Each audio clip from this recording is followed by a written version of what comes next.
अब जो तमाम नेता औरंगजेब की कब्र को तोड़ना चाहते हैं, हम उनसे कुछ सवाल पूछते हैं। औरंगजेब की कब्र तोड़कर आखिर क्या मिलेगा? क्या गरीबी, बेरोजगारी मिट जाएगी? क्या औरंगजेब की कब्र टूटने के बाद इतिहास बदल जाएगा? क्या औरंगजेब की कब्र टूटने से मुगलों का नाम देश से मिट जाएगा?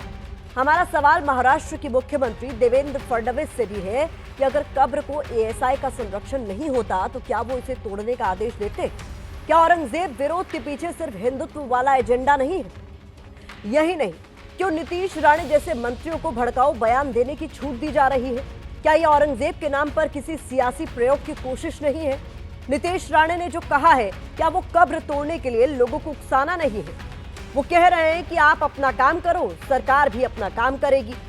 बाबरी को तोड़ते समय हमने आपस में बातचीत की थी क्या? तो क्या नीतीश राणे ये कह रहे हैं कि लोगों की भीड़ कानून हाथ पे लेते हुए जबरन कब्र को उखाड़ फेंके? शायद नीतीश राणे भूल गए हैं कि प्रदेश के लॉ एंड ऑर्डर की जिम्मेदारी भी उन्हीं की सरकार के कंधों पर है। वैसे महाराष्ट्र में औरंगजेब पर ज्यादातर दलों के नेता अपनी डफली, अपना राग अलाप रहे हैं। महाविकास आघाड़ी के दल भी कब्र तोड़ने की मांग पर बट गए हैं। तो सवाल यही है कि जब खुद मराठा साम्राज्य में औरंगजेब की कब्र को नहीं तोड़ा गया, तो अब इसको तोड़कर आखिर क्या हासिल होगा?